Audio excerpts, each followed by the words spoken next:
शिक्षा बहुत जरूरी है। यह सिर्फ किताबों का ज्ञान नहीं देती, बल्कि जीवन के हर पहलू में मदद करती है। यह लोगों को सीखने और बढ़ने में मदद करती है। शिक्षा से हमें नई सोच और विचार मिलते हैं, जो हमारे समाज को आगे बढ़ाते हैं। इससे देश मजबूत बनते हैं। जब युवा मिलकर काम करते हैं, तो वे न केवल अपने लिए, बल्कि पूरे देश के लिए एक मजबूत नींव रखते हैं। इंडिया यह जानता है और इसलिए वो अपने शिक्षा सिस्टम को बदल रहा है। नए स्कूल, बेहतर सुविधाएं और आधुनिक तकनीक का उपयोग करके भारत अपने बच्चों को एक उज्जवल भविष्य देने की कोशिश कर रहा है। अच्छी शिक्षा लोगों को अच्छी नौकरियां पाने में मदद करती है। यह उन्हें आत्मनिर्भर बनाती है और समाज में एक महत्वपूर्ण भूमिका निभाने का अवसर देती है। यह उन्हें अच्छे फैसले लेने में मदद करती है। जब लोग शिक्षित होते हैं, तो वे समाज के लिए बेहतर निर्णय ले सकते हैं, जो सभी के लिए लाभकारी होता है। यह सभी के लिए जीवन को बेहतर बनाती है। शिक्षा से हमें एक दूसरे को समझने और साथ मिलकर काम करने की प्रेरणा मिलती है। इंडिया दुनिया में एक लीडर बनना चाहता है। इसके लिए उसे अपने नागरिकों को उच्च गुणवत्ता की शिक्षा प्रदान करनी होगी। ऐसा करने के लिए उसे स्मार्ट और स्किल्ड लोग चाहिए। ये लोग ही देश को नई ऊंचाइयों पर ले जा सकते हैं। इसलिए एजुकेशन इतनी महत्वपूर्ण है। यह न केवल व्यक्तिगत विकास के लिए, बल्कि पूरे देश के विकास के लिए भी आवश्यक है। इंडिया का एक नया एजुकेशन प्लान है। इसे NEP 2020 कहते हैं। NEP का मतलब है नेशनल एजुकेशन पॉलिसी। यह नया प्लान इंडिया में स्टूडेंट्स के सीखने के तरीके में बहुत कुछ बदलता है। यह बदलता है कि वे स्कूल में क्या सीखते हैं। यह भी बदलता है कि टीचर्स कैसे पढ़ाते हैं। NEP 2020 एक बड़ा बदलाव है। यह कई सालों में इंडियन एजुकेशन में सबसे बड़ा बदलाव है। लोग यह देखने के लिए उत्साहित हैं कि यह कैसे काम करेगा। एक बड़ा बदलाव स्कूल सिस्टम है। पहले यह 10 साल का स्कूल था, फिर 2 साल का अपर स्कूल। अब यह अलग है। नया सिस्टम है 5+3+3+4। इसका मतलब है 5 साल की शुरुआती शिक्षा, 3 साल प्रेपरेटरी स्टेज, 3 साल मिडिल स्कूल और 4 साल सेकेंडरी स्कूल। यह नया सिस्टम स्टूडेंट्स को अलग अलग उम्र में बेहतर सीखने में मदद करता है। यह ज्यादा फ्लेक्सिबल है। NEP 2020 चाहता है कि स्टूडेंट्स बहुत सी चीजें सीखें। यह अब केवल मैथ्स और साइंस के बारे में नहीं है। स्टूडेंट्स आर्ट, म्यूजिक और स्पोर्ट्स भी सीख सकते हैं। वे कोडिंग भी सीख सकते हैं। इससे उन्हें एक बेहतर इंसान बनने में मदद मिलती है। नया सिस्टम फ्लेक्सिबल है। स्टूडेंट्स चुन सकते हैं कि वे क्या सीखना चाहते हैं। यह सीखने को और मजेदार और दिलचस्प बनाता है। भाग 5, स्टूडेंट्स का सशक्तिकरण, शिक्षा में लचीलापन और पसंद। आज के समय में शिक्षा का परिदृश्य तेजी से बदल रहा है। पुराने सिस्टम में स्टूडेंट्स के पास सीमित विकल्प थे। वे केवल वही विषय पढ़ सकते थे जो स्कूल ने तय किए थे।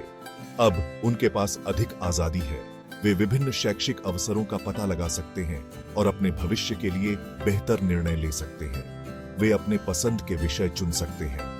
यह उन्हें अपने रुचियों और करियर लक्ष्यों के अनुसार शिक्षा प्राप्त करने की स्वतंत्रता देता है।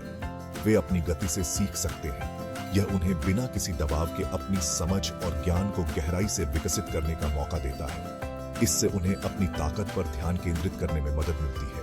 वे उन क्षेत्रों में विशेषज्ञता हासिल कर सकते हैं जिनमें वे सबसे अधिक रुचि रखते हैं। अगर जरूरत हो तो वे स्कूल से ब्रेक भी ले सकते हैं। यह उन्हें मानसिक और शारीरिक रूप से स्वस्थ रहने में मदद करता है। यह नया सिस्टम इस बारे में है कि प्रत्येक छात्र के लिए सबसे अच्छा क्या है।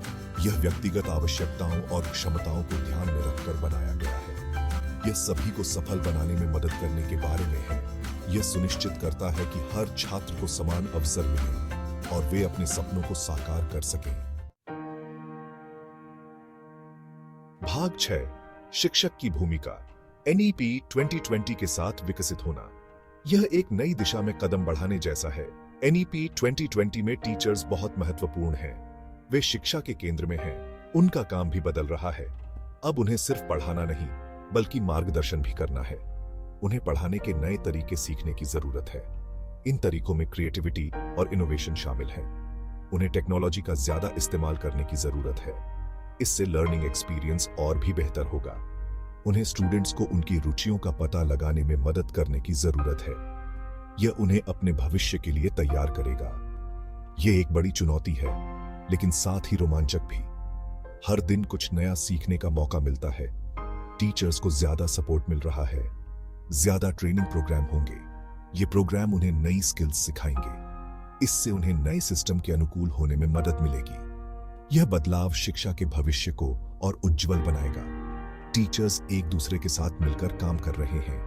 वे बेस्ट प्रैक्टिसेस शेयर कर रहे हैं। स्टूडेंट्स से फीडबैक लेकर टीचर्स अपने तरीकों में सुधार कर रहे हैं।